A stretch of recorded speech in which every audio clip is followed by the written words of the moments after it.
Sinasabing ang piyesta sa Iloilo ang pinakamatingkad sa buong bansa.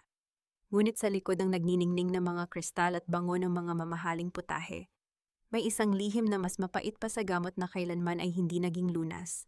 10 taon, 3,650 araw na nanahimik si Marisol Aguilar sa loob ng mansyon ng mga Buenaventura. Isang asawa, isang parmasyutiko, at ang tahimik na kuta sa likod ng yaman ng ospital ni Rafael. Inalay niya ang kanyang talino upang patakbuhin ang kumpanya, isinantabi ang sariling mga pangarap upang magsilbing anino ng lalaking kanyang minahal. Ngunit sa gabing ito, sa gitna ng ingay ng tambol at kislap ng mga diamante, ang pasensya ay umabot na sa kanyang hangganan. Paano mo tatanggapin ang katotohanang ang lalaking pinangakuan mo ng habambuhay ay siya ring nagpapakain sa iyo ng laso ng pagtataksil? Paano mo titiisin ang hapdi ng isang sampal at ang bigat ng pagluhod sa harap ng babaeng nagnakaw ng iyong kaligayahan? Makinig sa isang kwento ng pagtitiis, ng lihim na kataksilan, at ng matamis na pagbawi sa isang dangal na kailanman ay hindi kayang bilhin ng salapi. Dahil ang katotohanan, tulad ng isang mabisang gamot, ay maaaring mapait sa simula. Ngunit ito lamang ang makakapagpagaling sa isang pusong tuluyan ng winasak. Baliw ka na ba talaga, Marisol? Pati ba naman sa gabi ng piyesta, gagawa ka ng gulo dahil sa iyong walang basehang selos? Ang boses ni Rafael ay hindi mataas, ngunit ang bawat salita niya ay tila isang malamig na hampas ng yelo sa gitna ng nagngangalit na init ng bulwagan. Sa loob ng mansyon ng mga Buenaventura sa Iloilo, kung saan ang bango ng mga mamahaling putahe ay humahalo sa halimuyak ng mga sariwang bulaklak para sa piyesta, parang tumigil ang pag-ikot ng mundo ni Marisol. Ang kutsarang hawak niya ay dahan-dahang dulas, mula sa kanyang nanginginig na mga daliri, ngunit hindi niya namalayan ang tunog ng pagtama nito sa makintab na sahig. Ang kanyang lalamunan ay tila binarahan ng tuyong abo, at ang bawat tibok ng kanyang puso ay isang pagsusumamo para sa katarungang alam niyang matagal nang ipinagkait sa kanya. 10 taon, 3,650 araw, siyang nagpuyat upang itayo ang dangal ng ospital na tinatamasa ni Rafael ngayon. Ngunit sa gabing ito, sa harap ng lahat ng mga maimpluwensyadong panauhin at mga kamag-anak, ang tanging halaga niya ay ang maging isang baliw na asawa sa paningin ng lahat. Rafael, please! Hindi ito ang tamang lugar para pag-usapan ang mga nakita ko. Ang pabulong na pagsusumamo ni Marisol. Ang kanyang boses ay nanginginig sa pagitan ng takot at matinding pagod. Kitang-kita ko kung paano mo haplusin ang kamay ni Estrella sa likod ng mga bisita. Isang mapait na tawa ang kumawala sa mga labi ni Doña Pilar, ang kanyang biyenan na nakaupo sa kabisera ng hapag. Ang matanda ay nakasuot ng nagniningning na terno, hawak ang kanyang kristal na rosaryo, na tila ba ang bawat butil niyon ay binayaran ng dugo at pawis ni Marisol. Masyado kang mapag-isip, Marisol. Ang anak ko ay isang disenteng tao, at si Estrella ay bahagi na ng pamilyang ito simula nang mamatay ang kumpare namin. Ang madiing sabi ni Doña Pilar habang dahan-dahang tumatayo. Upang matapos ang kahihiyang ito at hindi na lumaki ang gulo, magpagmamano ka sa iyong ate Estrella. Lumuhod ka sa harap niya at humingi ka ng tawad sa iyong mga maling hinala. Ipakita mo sa mga bisita natin na marunong kang rumespeto sa dangal ng pamilya Buenaventura. Naramdaman ni Marisol ang mabilis na pag-init ng kanyang mga pisngi. Ang kahihiyan ay tila isang baha na dahan-dahang lumulunod sa kanya sa gitna ng maraming tao. Dahan-dahang bumaling ang kanyang paningin sa kanyang mga kamay. Mga kamay na puno ng kalyo at marka ng mga chemical mula sa botika. Mga kamay na 10 taon nang nagpapatakbo ng kumpanya nang walang kahit anong kapalit na pasasalamat. Tumingin siya kay Estrella, ang kanyang hipag, na ngayon ay nakatayo sa tabi ni Rafael. Ang ngiting nakapaskil sa labi ni Estrella ay puno ng katusuhan na tila ba tinatamasa nito ang bawat butil ng pagdurusa ni Marisol. Hello mga kabarangay, nakalive po tayo rito sa mansyon. Ang boses ni Aling Charing ay umalingaw-ngaw mula sa gilid. Nakataas ang cellphone nito, ang pulang ilaw ng recording ay tila isang mata ng demonyong nagmamasid sa pagbagsak ni Marisol. Nakikita niyo ba yan? Ang asawa ni Don Rafael, nahuhulog na sa sarili niyang sakit sa isip. Mukhang magkakagulo sa gitna ng hapunan. Nararamdaman ni Marisol ang panginginig ng kanyang mga tuhod. Sa ilalim ng nakasisilaw na ilaw ng chandelier, dahan-dahan siyang itinulak ni Rafael patungo sa sahig.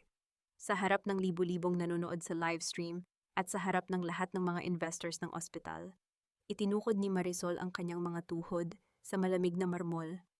Ang bawat segundo ng kanyang pagbaba ay tila isang taon ng kanyang buhay na itinapon niya sa kawalan. Kinuha niya ang kamay ni Estrella upang magpagmamano, habang ang bango ng sampagita sa paligid ay tila naging amoy ng isang lamay, ang lamay ng kanyang huling pangarap. Naramdaman niya ang marahas na pagbawi ni Estrella ng kamay nito, na tila ba nandidiri itong madikitan ng balat ni Marisol. "Mommy, bakit ka po nasa sahig?"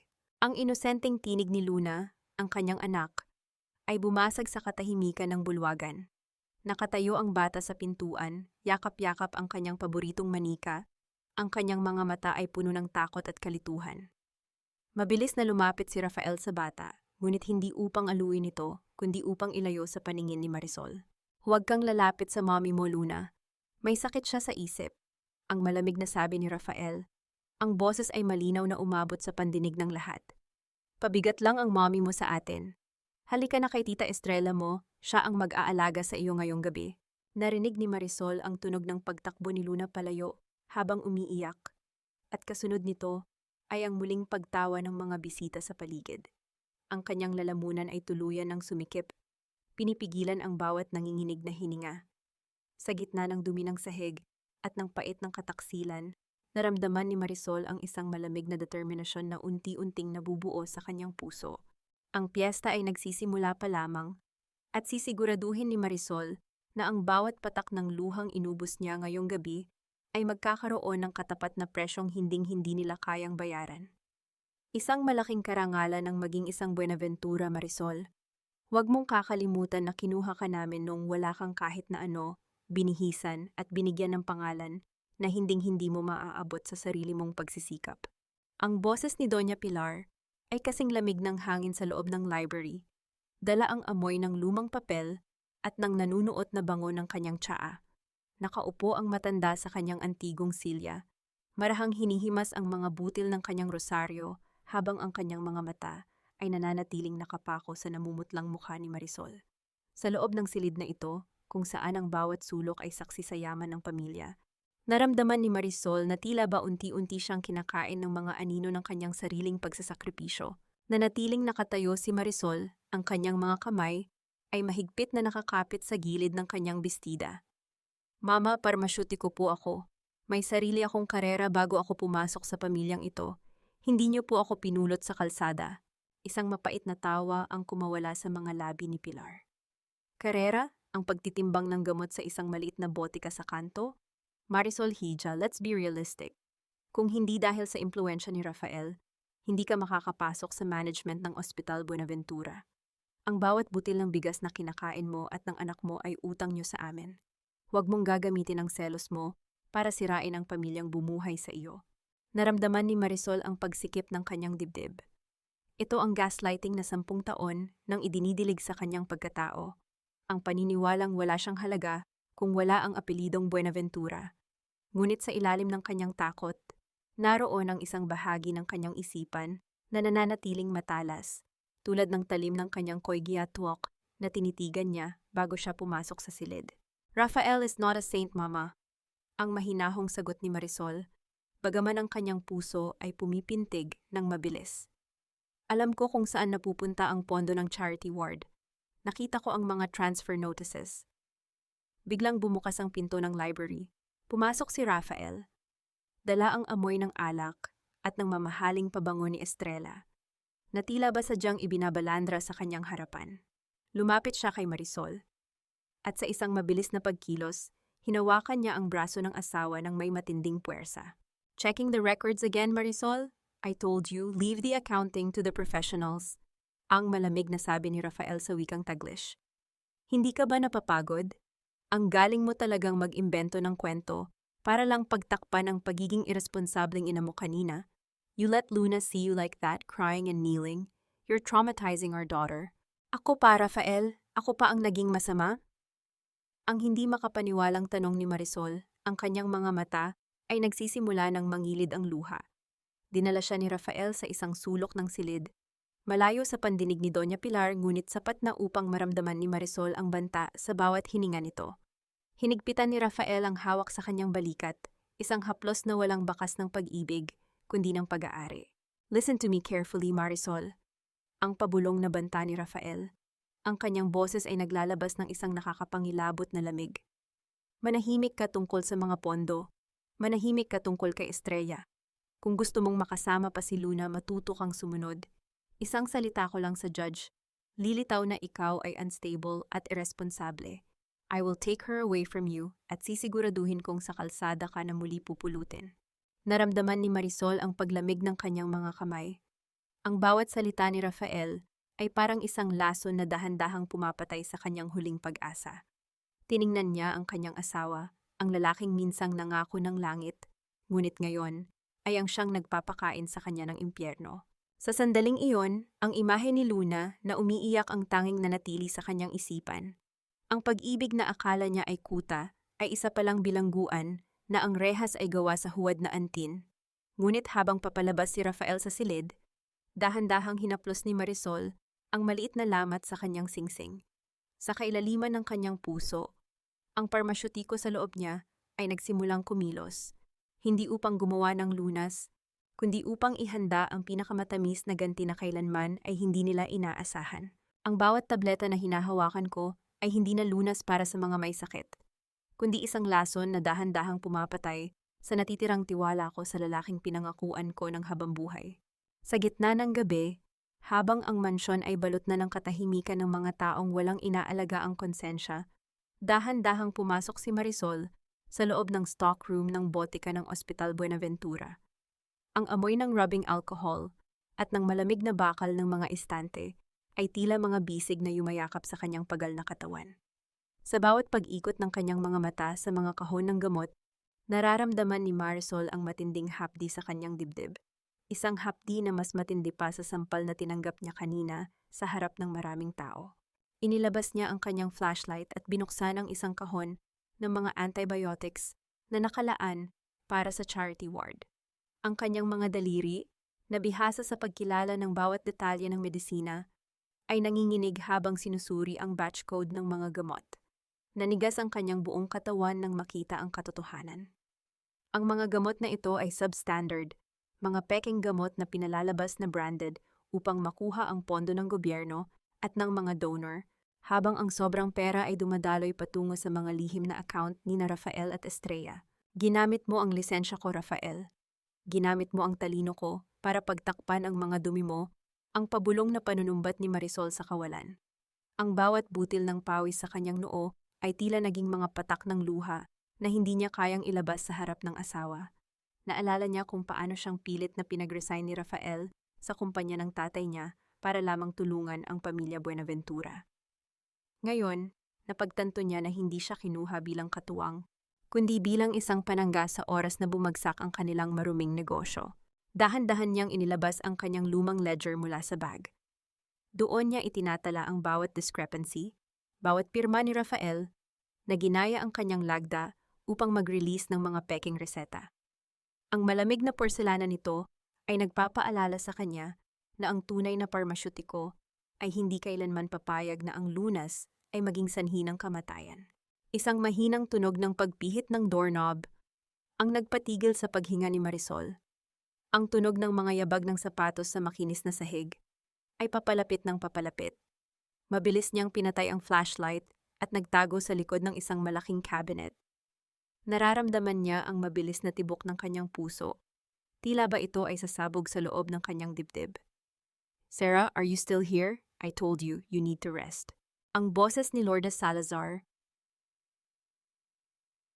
ang matandang accountant, ay narinig ni Marisol mula sa labas ng pintuan.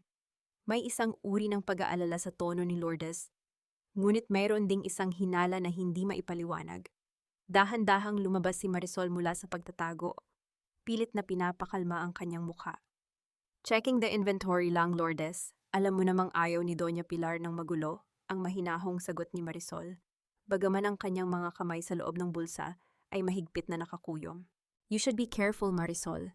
Ang pamilyang ito, hindi sila marunong tumingin sa katapatan kung ang katapatan na yan ay magiging hadlang sa kanila." Ang pabulong na bilin ni Lourdes bago ito tumalikod at lumakad palayo. Naiwang nanginginig si Marisol. Isang malaking katanungan ang nabuo sa kanyang isipan tungkol sa katapatan ni Lourdes. Ngunit bago pa siya makapag-isip ng sunod na hakbang, narinig niya ang boses ni Rafael mula sa kabilang panig ng manipis na pader. Tila may kausap sa telepono. Yes, Salome. Siguraduhin mong hindi makakarating ang report sa board. I need the cash by Friday para sa trip namin ni Estrella. Don't worry about Marisol. I have her under my thumb. Isang banta ko lang tungkol kay Luna, tatahimik na ang babaeng yan. Naramdaman ni Marisol ang paglamig ng kanyang dugo. Sino si Salome? At anong uri ng ugnayan meron ng asawa niya sa babaeng ito na tila may hawak ng bawat hininga ng kumpanya? Ang bawat salita ni Rafael ay tila isang bagong lason na dahan-dahang kumakalat sa kanyang sistema. Ngunit sa pagkakataong ito, hindi na ito lason na magpapahina sa kanya. Ito ang lason na magbibigay sa kanya ng lakas upang wasakin ang bawat pader ng mansyon ng mga Buenaventura. Hindi lahat ng yumayakap sa iyo ay kakampi, Marisol. Minsan, ang yakap ay para lamang masigurado nilang hindi ka makakatakas sa saksak na itatarak nila sa iyong likuran. Ang boses ni Lourdes Salazar ay parang isang malamig na bulong ng ahas sa loob ng madilim na kusina ng mansyon. Kanina lamang, sa harap ng isang mainit na tasa ng tsaa, iniiyakan ni Marisol ang kanyang mga natuklasan tungkol sa mga peking gamot. Ipinagkatiwala niya kay Lourdes ang kaisa-isang USB drive na naglalaman ng lahat ng ebidensya laban kay Rafael. Ang mga digital log, ang mga peking invoice, at ang mga lihim na bank transfer. Itinuring ni Marisol ang matandang accountant na isang ina, isang sandigan sa gitna ng dambuhalang bagyo. Ngunit pagkalipas ng ilang oras, sa loob ng malawak na library ni Doña Pilar, naramdaman ni Marisol ang paghinto ng pintig ng kanyang puso.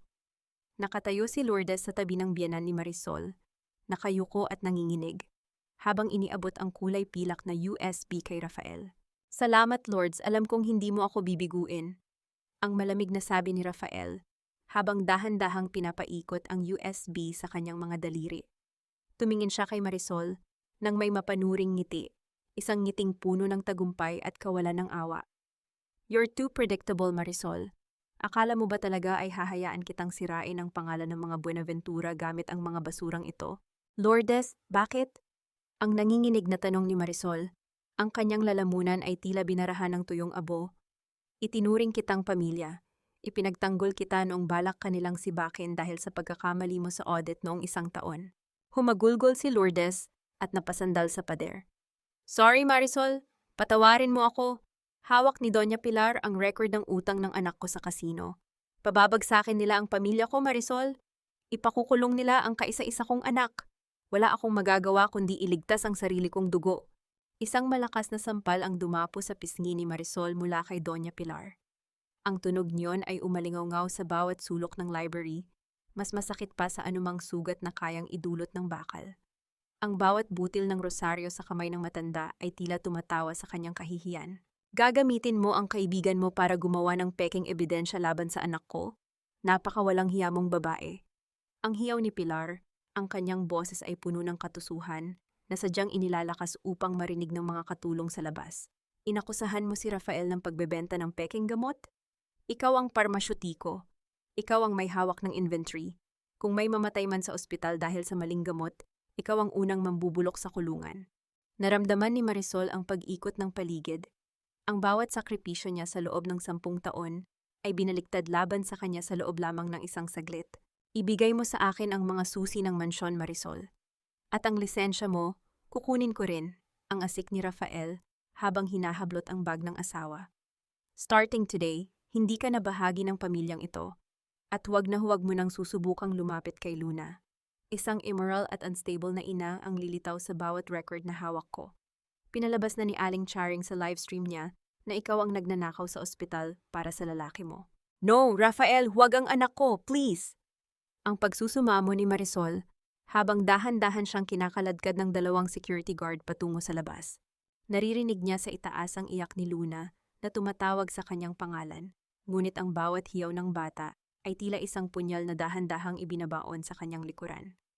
Nang makarating sila sa gate, marahas siyang itinulak ng mga gwardya.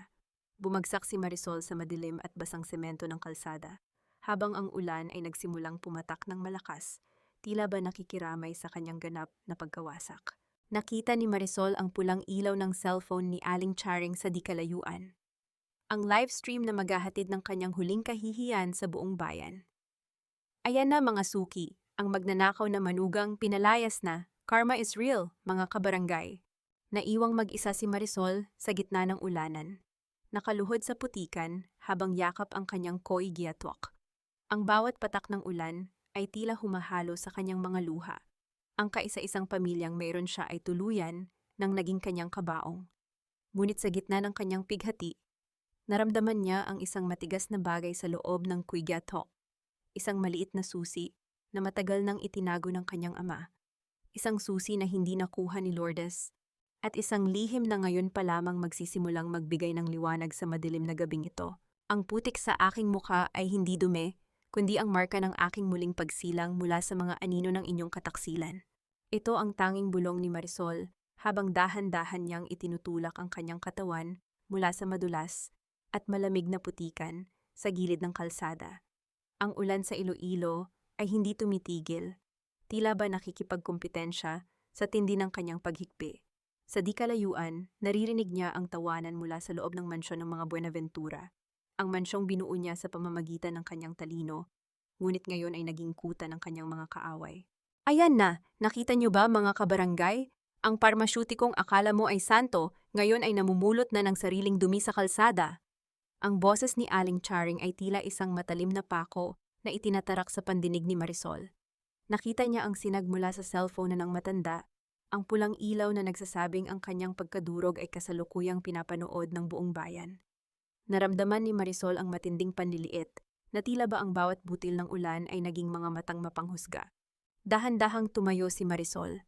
Ang kanyang mga paa ay nanginginig sa ginaw, at ang bawat hakbang niya sa putikan ay lumilikha ng isang mabigat na tunog ng pagsuko. Yakap-yakap niya sa kanyang dibdib ang koi giatwok ng kanyang ama, ang kaisa-isang bagay na hindi nila nakuha. Naalala niya ang boses ng kanyang ama. Marisol, ang lunas ay hindi laging matamis. Minsan kailangang dumaan sa pagkadurog bago maging gamot. Mommy! Mommy! Ang iyak ni Luna mula sa bintana ng ikalawang palapag ay tila isang punyal na dahan-dahang humiwa sa puso ni Marisol. Tumingala siya at nakita ang maliit na anino ng kanyang anak na pilit na hinihila ni Estrella palayo sa bintana. Huwag kang lumingon, Marisol. Isipin mo na lang na wala ka ng anak. Ang malamig na tinig ni Rafael ay narinig niya mula sa intercom ng gate. Wala kang pera, wala kang tirahan, at higit sa lahat, wala ka ng dangal. Mamatay ka sa gutom sa kalsadang iyan. Naramdaman ni Marisol ang paglamig ng kanyang dugo. Ang pighati ay dahan-dahang napalitan ng isang nagyayelong determinasyon. Naglakad siya ng diretso, hindi pinansin ang mga panunukso ng mga marites sa paligid. Narating niya ang isang maliit at abandonadong klinika sa dulo ng bayan, ang klinikang pag-aari ng kanyang ama na matagal na niyang hindi nabibisita. Gamit ang nanginginig na kamay, inilabas niya ang maliit na susi na nakatago sa ilalim ng koi giatwok. Ang tunog ng pagpihit ng kalawanging kandado ay tila hudyat ng pagbubukas ng isang bagong mundo. Pumasok siya sa loob, kung saan ang amoy ng lumang gamot at alikabok ang sumalubong sa kanya. Sa loob ng madilim na opisina, binuksan ni Marisol ang isang lumang cabinet. Doon sa ilalim ng mga nagdidilaw na papel, nakita niya ang isang lihim na vault. Gamit ang parehong susi, binuksan niya ito. Nanlaki ang kanyang mga mata nang makita ang laman niyon. Hindi pera kundi ang mga orihinal na resibo ng mga supplier ng gamot mula 20 taon na ang nakalilipas, bago pa man naging makapangyarihan ang mga Buenaventura. Nakita niya ang isang pamilyar na pirma sa isang kontrata ng peking gamot.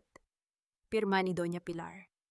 Ang lason ay matagal na palang nananalaytay sa pamilyang ito at siya lamang ang may hawak ng panlaban.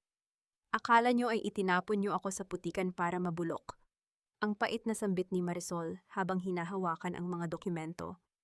Hindi niyo alam na ang putik ang siyang magpapatubo sa binhi ng inyong pagkawasak. Biglang narinig ni Marisol ang tunog ng isang sasakyang huminto sa labas ng klinika. Ang tunog ng pagbukas ng pinto ng sasakyan ay sinundan ng mabibigat na yabag sa pasilyo. May kumatok sa pintuan, isang katok na hindi puno ng galit, kundi ng isang uri ng pagmamadali. Marisol? Alam kong nariyan ka. Kailangan nating mag-usap bago pa mahuli ang lahat. Ang boses na yon ay hindi kay Rafael. Ito ay boses ng isang lalaking matagal na niyang hindi naririnig. Isang anino mula sa kanyang nakaraan na maaring maging kaisa-isa niyang kaligtasan o ang huling pako sa kanyang kabaong. Hindi ka nararapat sa lugar na ito, Marisol. Ang isang reyna ng medisina ay hindi dapat nagtatago sa anino habang ang mga magnanakaw ay nagdiriwang sa liwanag. Ang boses na iyon ni Gabriel, ang lalaking minsang naging kasama ni Marisol sa pag-aaral ng parmasya bago siya tuluyang nakulong sa mansyon ng mga Buenaventura, ay tila isang mainit na agos ng tubig na tumunaw sa yelo sa kanyang puso. Nakatayo si Gabriel sa pintuan ng lumang klinika. Basang-basa rin ng ulan, ngunit ang kanyang mga mata ay nag-aapoy sa isang uri ng galit na tanging ang katarungan lamang ang makakapagpaamo. Naramdaman ni Marisol ang matinding panginginig ng kanyang mga balikat. Hinaplos niya ang kanyang maruming palad sa kanyang punit-punit na bestida, pilit na tinatanggal ang putik na tila ba nakadikit na sa kanyang kaluluwa. Sa ilalim ng malamig at madilim na ilaw ng klinika, nakita ni Marisol ang sarili sa isang lumang salamin sa dingding. Hindi na siya ang martir na asawa na laging nakatungo. Siya ay isang babaeng wala nang ititira dahil kinuha na nila ang lahat, maging ang huling hininga ng kanyang dangal. Wala na akong lisensya, Gabriel. Kinuha na ni Rafael ang lahat. Ang pait na sabi ni Marisol, ang boses ay basag sa matinding sipayo. Pinalabas nilang baliw ako, pinalabas nilang magnanakaw. Paano ako lalaban kung ang buong bayan ay nanonood sa livestream ng aking pagbagsak? Humakbang palapit si Gabriel at inilapag ang isang makapal na folder sa ibabaw ng maalikabok na lamesa. Ang tunog ng pagtama ng papel sa kahoy ay tila isang pinal na hatol sa katahimikan ng gabi. Malika, Marisol, ang lisensya ay isang papel lamang, ngunit ang talino at ang sumpa mo bilang parmasyutiko ay nananatili sa iyong mga ugat. Ang madiing sabi ni Gabriel. Alam ko kung anong ginagawa nila sa Ospital Buenaventura. Hawak ko ang listahan ng mga pasyenteng nagkaroon ng adverse reactions dahil sa mga peking antibiotics na ikaw ang pinalalabas na nag-aproba. Ginigamit nila ang pangalan mo para pumatay ng tao habang sila ay nagpapakasa sa sayaman. Naramdaman ni Marisol ang mabilis na tibok ng kanyang puso. Nararamdaman niya ang bigat nito, ang gasgas na porselana na tila nagbibigay sa kanya ng isang uri ng kapangyarihan na matagal na niyang kinalimutan. Ang amoy ng alikabok sa klinika ay dahan-dahang napalitan sa kanyang balintataw ng amoy ng mga halamang gamot at ng alab ng isang alchemist. Tutulungan kita, Marisol, pero kailangan nating kumilos ng mabilis. Ang patuloy ni Gabriel. Sa susunod na linggo ang ika-50 anibersaryo ng ospital.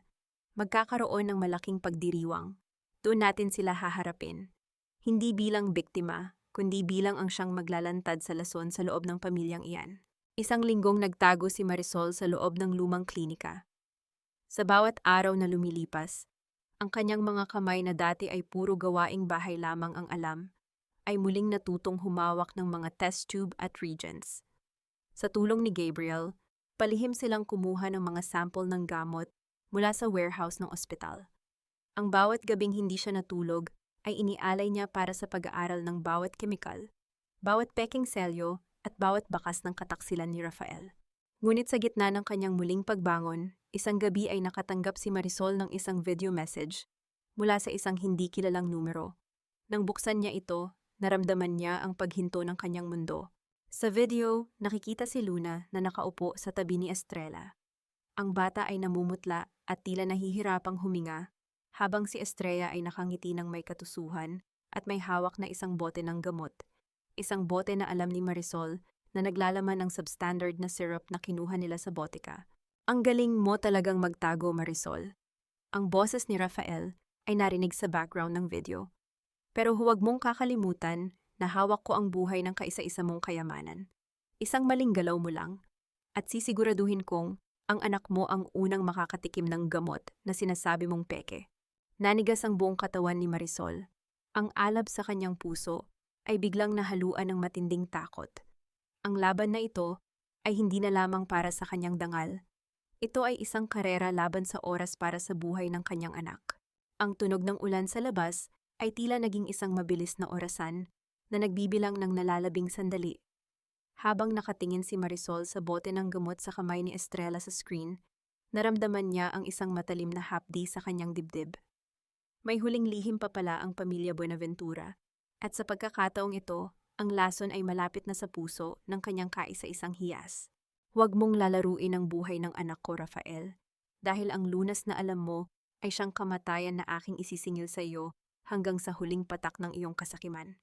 Ang bulong na iyon ni Marisol sa loob ng madilim na klinika ay tila isang sumpa na nanahan sa bawat sulok ng silid. Ang video ni Luna sa kanyang telepono ay paulit-ulit na naglalaro sa kanyang isipan, tila ba isang lason na mas mabilis pa sa anumang kemikal na kumakalat sa kanyang mga ugat. Naramdaman ni Marisol ang panginginig ng kanyang mga kamay, ngunit hindi ito dahil sa takot. Ito ay ang adrenaline ng isang inang handa ng manggiba ng isang imperyo para lamang sa kaligtasan ng kanyang supling. Sa tabi niya, si Gabriel ay abala sa pag-scan ng mga huling dokumento na nakuha nila mula sa warehouse. Ang liwanag mula sa isang nag-iisang desk lamp ay nagbibigay ng matatalim na anino sa mukha ni Marisol. Ang amoy ng lumang papel at antiseptic sa paligid ay nagsilbing pampagising sa kanyang diwang 10 taon na nilang pinatulog sa pamamagitan ng gaslighting. Marisol, tingnan mo ito. Ang tawag ni Gabriel. Ang kanyang boses ay puno ng pagkabigla. Hindi lang basta substandard na gamot ang ipinapasok ni Rafael. Ang kumpanyang nagsusupply ng mga expired na antibiotics at peking vaccine ay ang Estrella Health Solutions, isang dummy company na nakapangalan kay Estrella mismo. Naramdaman ni Marisol ang pagsikip ng kanyang lalamunan. Ang bawat piraso ng katotohanan ay tila isang piraso ng bubog na kailangang lunukin. Ibig mong sabihin simulat sa pool? Si Estrella ang utak sa likod ng supply chain. Ginamit nila ang ospital ng pamilya Buenaventura upang gawing tambakan ng basura ang medisina, habang ang pondo ng gobyerno ay dumiretso sa bulsa nila. Exactly, ang mading sabi ni Gabriel. At ito pa ang mas masakit, Marisol. Ang mga reseta na may pirma mo, tiningnan ko ang digital trail. Lahat ng iyan ay ginawa nung mga panahong ikaw ay pinapainom ni Rafael ng mga gamot para sa iyong sinasabing anxiety at depression. Ginamit nila ang pagkakataong wala ka sa tamang wisyo para gawin kang opisyal na criminal sa papel. Isang mapait na tawa ang kumawala sa mga labi ni Marisol. Isang tawang walang tunog, isang tawang puno ng hapis. Naalala niya ang mga gabing dahan-dahang pinapainom sa kanya ni Rafael ang tsaa na may kasamang puting tableta. Sinasabing para iyon sa kanyang ikabubuti. Ang pagmamahal na yun pala ang rehas na nagkukulong sa kanya sa sarili niyang kamatayan. Sa ilalim ng desk lamp, pinagmasdan niya ang bawat gasgas niyon. Naramdaman niya ang bigat ng porselana sa kanyang palad. Habang dahan-dahan niya itong nililinis gamit ang isang malambot na tela, napansin niya ang isang kakaibang bagay. May isang maliit na lamat sa pinakailalim ng koigyatwak na tila ba hindi natural. Gamit ang isang maliit na spatula, dahan-dahang tinuklap ni Marisol ang isang manipis na layer ng wax na sadyang inilagay doon. Doon sa loob ng isang maliit at nakatagong bahagi ng porselana, bumungad ang isang maliit na susi na may nakaukit na logo ng isang bangko sa Switzerland. Isang susi na itinago ng kanyang ama 20 taon na ang nakalilipas bago pa man ito aksidenteng namatay sa loob ng sarili nitong laboratorio. Tay, ano itong iniwan niyo sa akin? Ang pabulong na tanong ni Marisol, habang ang mga luha ay dahan-dahan nang kumakawala mula sa kanyang mga mata. Marisol, kailangan nating bilisan, ang sabi ni Gabriel. Nakuha ko na ang lokasyon ni Luna. Nasa rest house sila ng mga Buenaventura sa kabilang bayan. Ngunit kailangan mo itong malaman. Narinig ko sa labas na balak ni Doña Pilar na ilikas si Estrella at ang bata patungong ibang bansa bukas, bago pa man magsimula ang anibersaryo ng ospital. Nanigas ang buong katawan ni Marisol. Ang bawat segundo ay tila isang pako na itinatarak sa kanyang puso. Ang susi sa kanyang kamay ay tila naglalabas ng isang uri ng init na nagbibigay sa kanya ng huling lakas. Hindi sila makakaalis, Gabriel. Ang malamig na panata ni Marisol habang tumatayo at isinusuot ang kanyang lumang pharmacist coat. Ang kanyang tindig ay hindi na tindig ng isang talunang asawa. Ngayong gabi, ang parmasyutiko ay sisingil na sa lahat ng lason na ipinakain nila. At ang huling reseta na isusulat ko ay ang kanilang pinal na pagkawasak. Ngunit sa gitna ng kanilang paghahanda, isang marahas na tunog ng pagpreno ng sasakyan ang narinig sa labas ng lumang klinika. Ang tunog ng mga yabag ng sapatos sa tuyong dahon ay papalapit sa pintuan. May kumatok ng malakas, isang katok na puno ng puot at awtoridad. Marisol, alam kong nariyan ka. Ibigay mo sa akin ang mga dokumento kung gusto mo pang makitang humihinga ang anak mo. Ang boses ni Rafael ay umalingaw-ngaw sa katahimikan ng gabi, dala ang isang panganib na tila ba handang sunugin ang huling kuta ni Marisol. Napatingin si Marisol kay Gabriel at pagkatapos ay sa maliit na susing hawak niya. Ang lihim ng mga reseta ay nabunyag na, ngunit ang presyo ng katarungan ay maaaring mas mataas pa sa kanyang sariling buhay. Nagawa ko na ang gusto mo, Rafael. Hindi mo na kailangang dumanak ang dugo rito. Ang boses na iyon ni Lourdes Salazar mula sa labas ng klinika ay tila isang malamig na hampas ng hangin na nagpatigil sa paghinga ni Marisol. Sa loob ng madilim na silid, mahigpit na hinawakan ni Marisol ang braso ni Gabriel. Ang kanyang mga mata ay nananatiling nakapako sa anino ng kanyang asawa sa kabila ng pintuan. Ang bawat tibok ng kanyang puso ay tila isang tambol na nagbababala ng kamatayan. Dahan-dahang sumilip si Marisol sa maliit na puwang ng bintana. Nakita niya si Lourdes na nakatayo sa harap ni Rafael, hawak ang isang makapal na folder. Ang ulan ay dahan-dahan nang tumitigil. Iniiwan ang isang nakabibinging katahimikan sa paligid ng lumang klinika. Nahanap ko na ang lahat ng orihinal na reseta, Rafael. Ang sabi ni Lourdes. Ang boses ay matatag, ngunit may halong pait. Nasa loob ito ng folder na ito. Huwag mo nang gambalain si Marisol. Hayaan mo na siyang mabulok dito sa lungga ng tatay niya. Nakuha na natin ang kailangan natin para sa board meeting bukas. Tinitigan ni Rafael si Lourdes nang may pagdududa bago dahan-dahang binuksan ang folder. Isang mapanganib na ngiti ang sumilay sa mga labi ng kanyang asawa. Good job, Lourdes. Sabi ko na nga ba, mas matimbang ang kaligtasan ng anak mo kaysa sa friendship ninyo ni Marisol. Narinig ni Marisol ang tunog ng sasakyang paalis. Ang bawat pag-ikot ng gulong ni Rafael palayo ay tila pagtanggal ng isang pako sa kanyang dibdib. Nang muling bumalik ang katahimikan, dahan-dahang bumukas ang pinto ng klinika at pumasok si Lourdes. Ang kanyang suot na manipis na jacket ay basang-basa at ang kanyang mga mata ay puno ng luhang matagal ng kinimkim. Marisol, patawarin mo ako. Ang pabulong na pagsusumamo ni Lourdes habang dahan-dahang lumuluhod sa harap ni Marisol. Lourdes, tumayo ka riyan! Ang mahinahong sabi ni Marisol. Bagaman ang kanyang puso ay puno pa rin ng hinala. Bakit mo ito ginagawa? Ibinigay mo na sa kanya ang lahat. Umiling si Lourdes, isang mapait na ngiti ang sumilay sa kanyang mga labi. Hindi, Marisol, ang ibinigay ko sa kanya ay ang trap data na ginawa natin noong isang buwan. Ang mga peking ledger na akala niya ay totoo. Sinadya kong magpatalo sa pananakot ni Doña Pilar upang maging mata mo sa loob ng mansyon. Nanlaki ang mga mata ni Marisol. Ang kataksilan na akala niya ay huling hatol sa kanya ay isa palang mas malalim na plano ng katapatan. Nalaman ko kung nasaan si Luna, ang mabilis na dagdag ni Lourdes habang hinahawakan ang kamay ni Marisol. Dinala siya ni Estrella sa isang private villa sa dulo ng Iloilo. Doon nila balak itago ang bata hanggat hindi natatapos ang anibersaryo ng ospital. Marisol, kailangan nating kumilos. Ang gamot na pinapainom nila kay Luna, hindi iyon para sa allergy. It's a mild sedative para manatili siyang tulog at hindi makagawa ng gulo. Naramdaman ni Marisol ang nagbabagang galit na dumadaloy sa kanyang mga ugat. Ginigamit nila ang medisina upang gawing bilanggo ang sarili kong anak. Ngayong gabi, Lourdes, tapos na ang pagiging martir ko. Inilabas ni Marisol ang maliit na susing nakuha niya mula sa QI Gia Twok. Hawak ko ang susi sa Swiss account ni Doña Pilar. Ang account na ginamit niya upang pondohan ang pagpaslang sa tatay ko 20 taon na ang nakalilipas. Bukas, sa ika-50 anibersaryo ng Ospital Buenaventura, hindi lang ang mga peking gamot ang ilalantad ko. Ililibing ko ang buong pamilya Buenaventura sa sarili nilang mga kasinungalingan. Isang mabilis na pagpaplano ang naganap sa pagitan ni Marisol, Gabriel at Lourdes. Sila ay 3 taong winasak ng iisang pamilya, ngunit ngayon ay pinag-isa ng iisang layunin. Ngunit habang papalabas si Lourdes upang bumalik sa mansyon, may iniabot siyang isang maliit na recording device kay Marisol. Pakinggan mo ito, Sarah. Ito ang usapan ni Rafael at Estrella kaninang hapon bago sila pumunta rito. Nang pindutin ni Marisol ang play button, ang boses ni Estrella ay umalingaw-ngaw sa silid. Siguraduhin mong hindi na makakaabot si Marisol sa anibersaryo, Rafael. Isang malaking accident sa laboratorio ang kailangan natin, tulad ng nangyari sa tatay niya. Napatigil ang paghinga ni Marisol. Ang laban ay hindi na lamang tungkol sa katarungan. Ito ay isang karera para sa kanyang sariling buhay. Ang mga Buenaventura ay handa ng pumatay muli upang manatili sa kapangyarihan.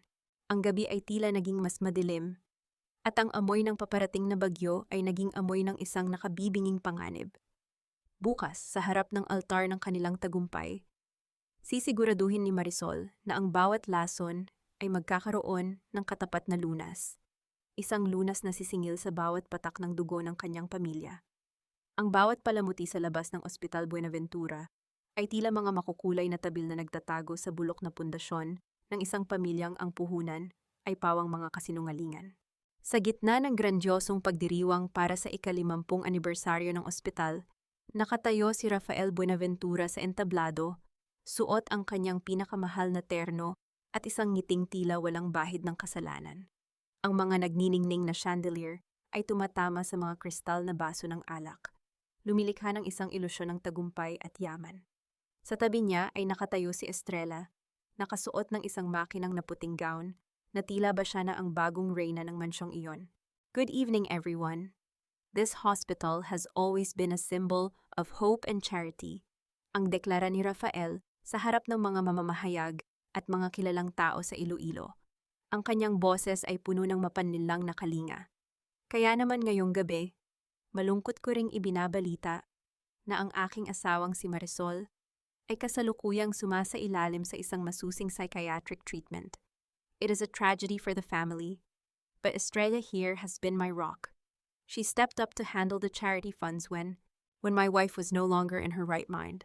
Narinig ni Marisol ang bawat salitang binitawan ni Rafael mula sa isang maliit na speaker sa loob ng lumang van na nakaparada sa dilim, ilang metro lamang ang layo mula sa venue. Nararamdaman niya ang matinding pagsikip ng kanyang dibdib, hindi dahil sa sakit, kundi dahil sa matinding pandidiri sa lalaking 10 taon niyang minahal. Ang bawat salita ni Rafael ay tila isang bagong latay sa kanyang dangal, ngunit sa pagkakataong ito, hindi na siya ang biktima na iiyak sa gilid. Napakagaling mong aktor, Rafael, ang pabulong na sabi ni Marisol. Ang kanyang mga mata ay nanatiling nakapako sa monitor ng laptop ni Gabriel, kung saan nakikita niya ang bawat galaw sa loob ng bulwagan.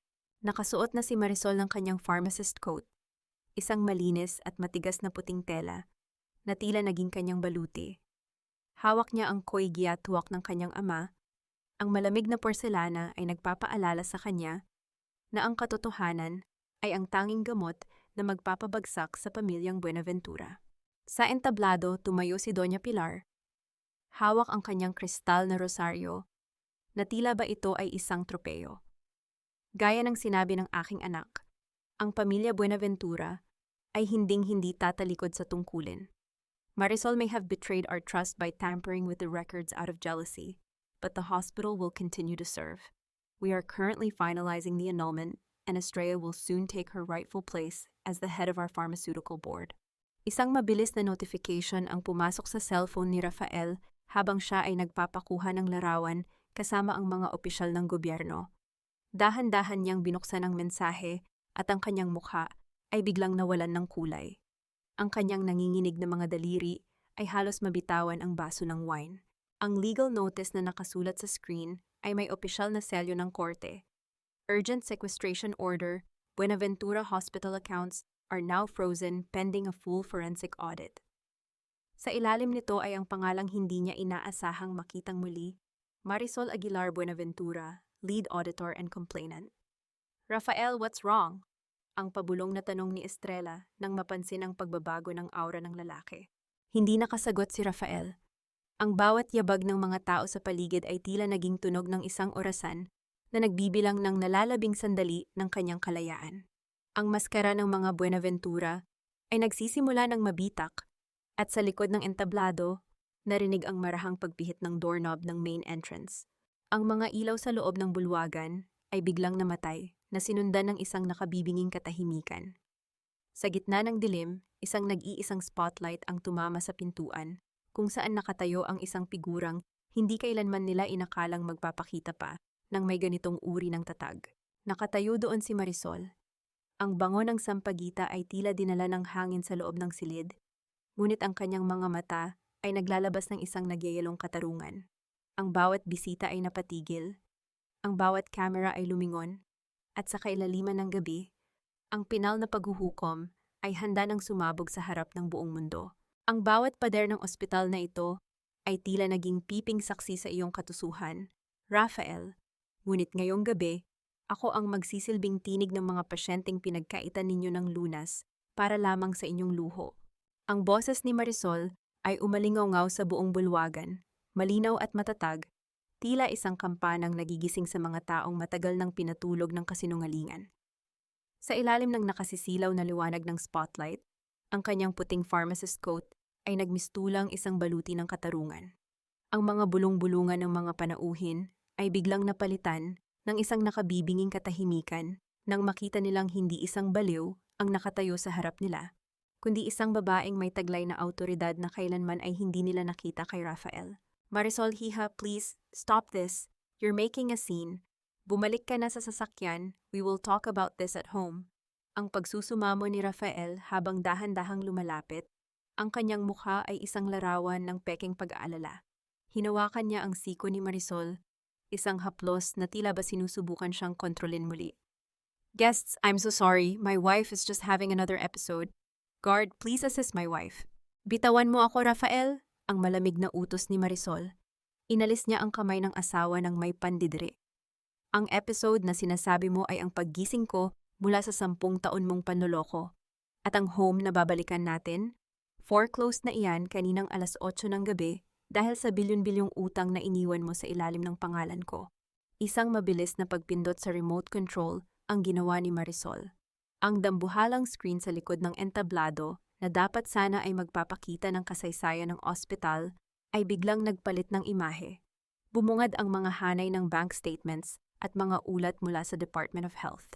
Board of Directors, investors, makinig kayong mabuti.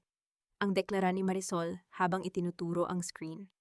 Ang Hospital Buenaventura ay ginamit ni Rafael at Estrella bilang front para sa Estrella Health Solutions, isang kumpanyang nagsusupply ng mga substandard na gamot.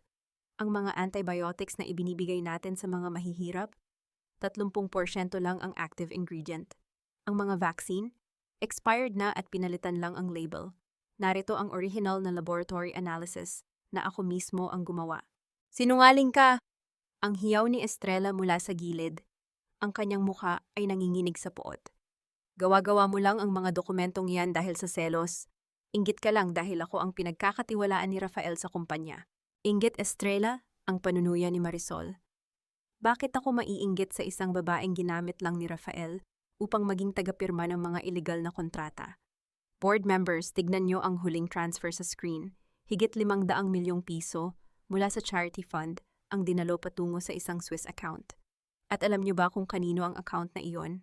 Tumingin si Marisol ng diretso sa mga mata ni Doña Pilar na ngayon ay nanginginig ng mahigpit ang hawak sa kanyang kristal na rosaryo. Iyan ang account ni Doña Pilar Buenaventura. Ang account na ginamit nyo 20 taon na ang nakalilipas upang bayaran ang mga taong pumatay sa tatay ko noong nalaman niya ang inyong unang raket sa gamot. Ang pait na revelasyon ni Marisol. Hawak ko ang susi ng vault sa Switzerland, Mama. Ang susing itinago ni tatay sa loob ng TUI Yatuk na ito bago niyo siya iligpit.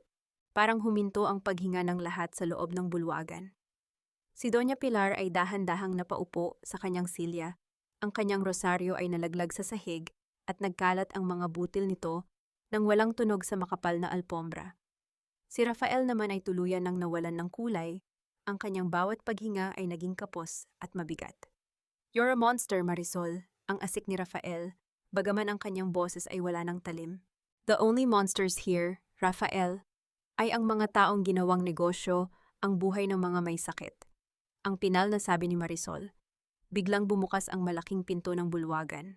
Pumasok ang isang grupo ng mga kalalakihang nakauniporme, mga opisyal mula sa National Bureau of Investigation, kasama si Gabriel at Lourdes.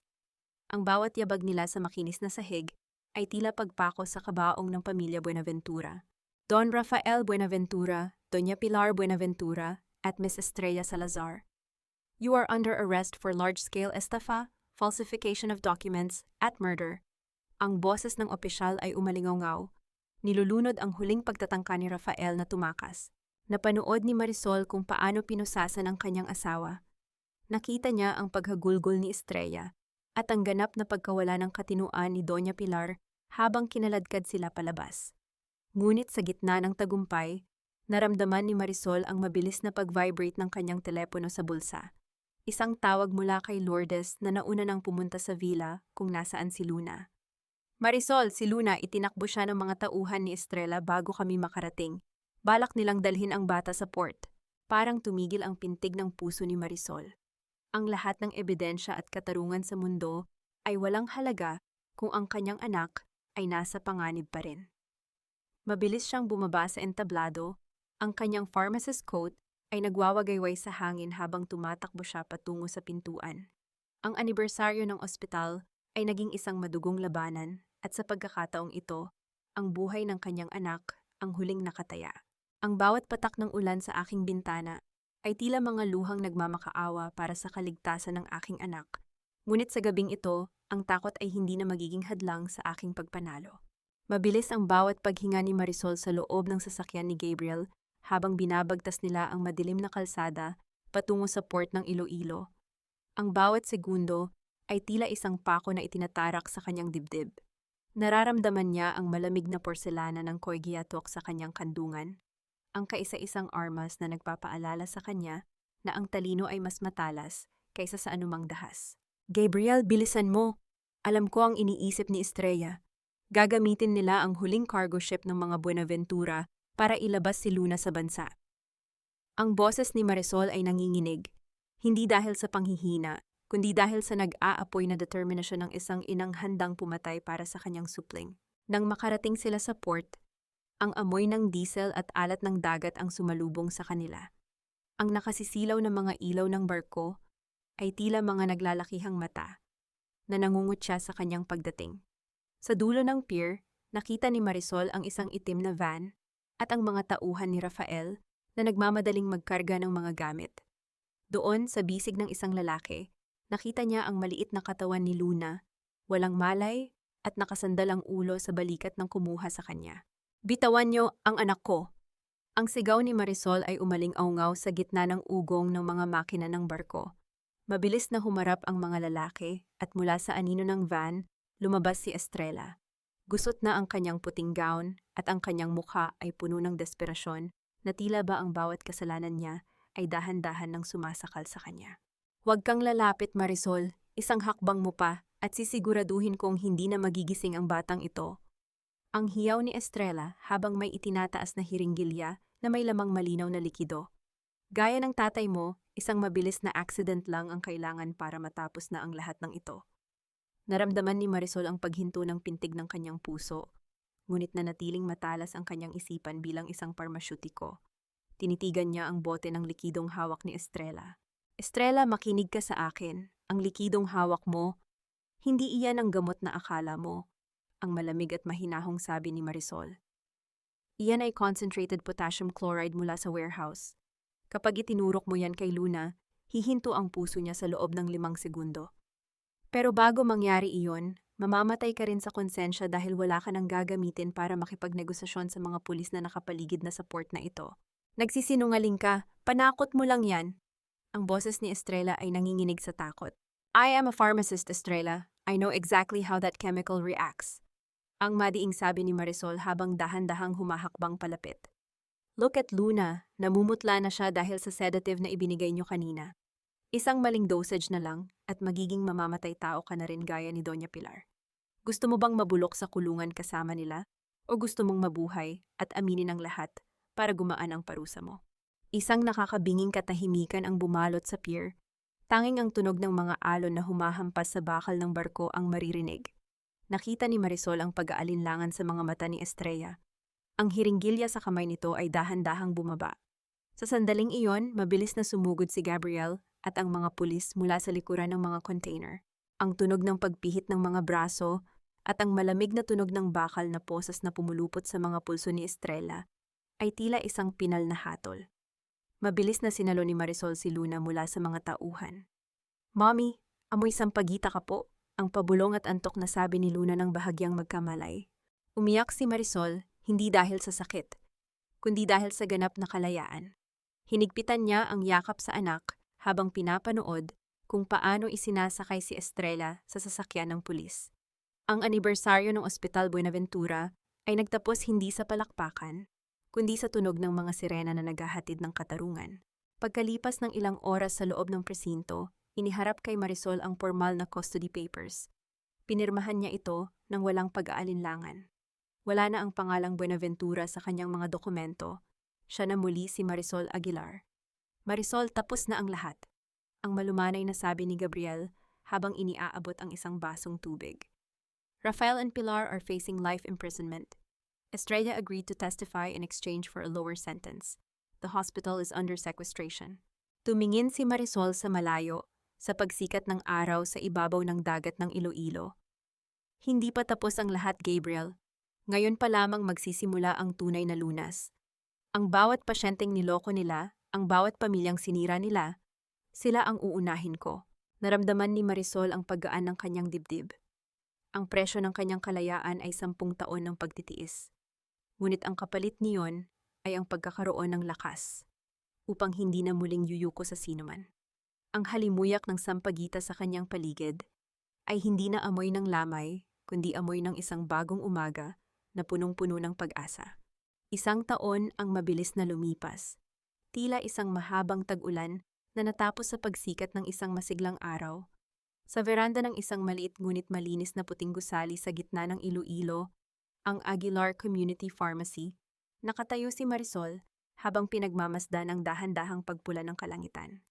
Ang simoy ng hangin ay may dalang tamis ng mga namumukadkad na sampagita sa kanyang paligid, isang halimuyak na hindi na nakakasakal, kundi nagbibigay ng puwang para sa isang pusong pagod na muling huminga ng malaya. Wala na ang bigat sa kanyang dibdib, na tila isang dambuhalang batong matagal niyang dinala.